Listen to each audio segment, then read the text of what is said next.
भक्तों, चैत नवरात्रि का दूसरा दिन माँ ब्रह्मचारिणी की व्रत कथा।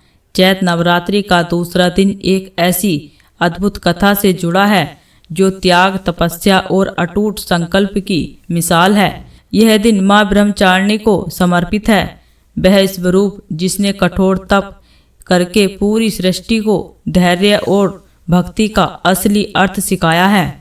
कहानी की शुरुआत होती है एक शांत दिव्य वातावरण से, जहां हिमालय की गोद में एक अलौकिक कन्या जन्म लेती है।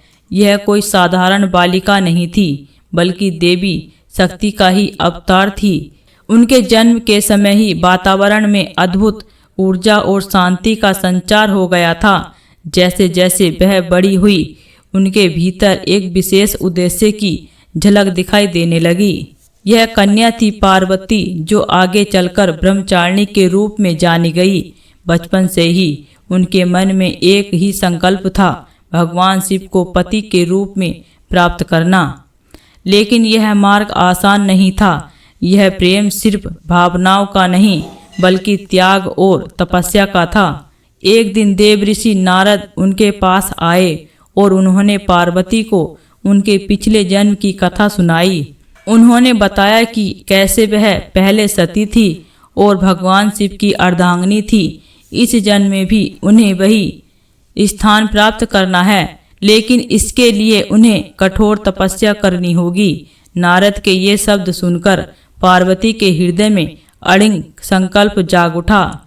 इसके बाद उन्होंने अपने राजसी जीवन का त्याग कर दिया और वह वन में जाकर तपस्या करने का निश्चय किया। यहीं से शुरू होता है उनका ब्रह्मचारिणी स्वरूप, एक ऐसी साधिका जो केवल तप, संयम और भक्ति में लीन है। वन में जाकर उन्होंने तपस्या आरंभ की। शुरुआत में उन्होंने फल और फूल खाकर जीवन यापन किया।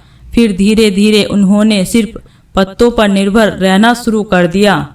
लेकिन उनका संकल्प इतना मजबूत था कि उन्होंने कुछ समय बाद पत्ते भी खाना छोड़ दिया। इस अवस्था में उन्हें अपहरण भी कहा गया, जिसका अर्थ है जो पत्तों तक का त्याग कर दे।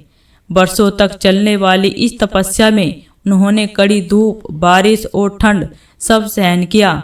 उनका शरीर कमजोर होता गया, लेकिन उनका मन और आत्मा और अधिक मजबूत होती गई।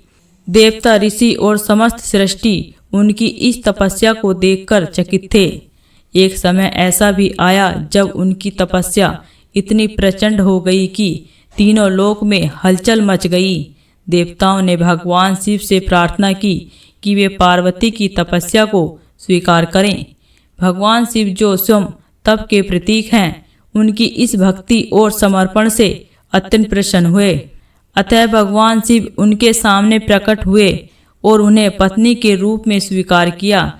इस प्रकार पार्वती की तपस्या सफल हुई और वे ब्रह्मचारिणी से शिव पत्नी बनी। माँ ब्रह्मचारिणी का स्वरूप अत्यंत सरल और शांत है। उनके एक हाथ में जपमाला और दूसरे हाथ में कमंडल होता है। यह उनके तपस्वी जीवन और संयम का प्रतीक है। उनका यह स्वरूप हमें सिखाता है कि जीवन में किसी भी लक्ष्य को पाने के लिए धैर्य, त्याग और अटूट विश्वास आवश्यक है।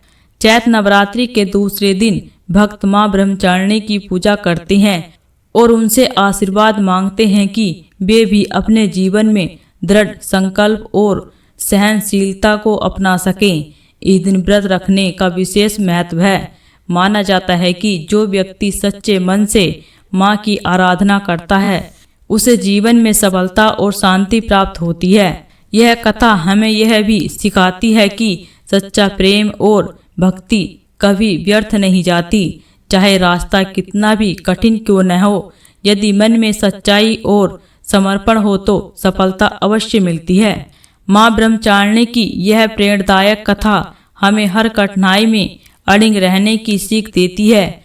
उनका जीवन एक संदेश है कि तपस्या सिर्फ जंगलों में नहीं, बल्कि अपने लक्ष्य के प्रति ईमानदारी और निरंतर प्रयास भी एक प्रकार की तपस्या है। इसलिए नवरात्रि के इस दूसरे दिन जब दीप जलाते हैं और भक्ति का वातावरण बनता है, तो हमें भी माँ ब्रह्मचारिणी की तरह अपने जीवन में लक्ष्य के प्रति समर्पित रहने का संकल्प लेना चाहिए। यही इस पावन कथा का सार है। भक्तों, इसी तरह की वीडियो को देखने के लिए इस चैनल को सब्सक्राइब करें और वीडियो को लाइक करें।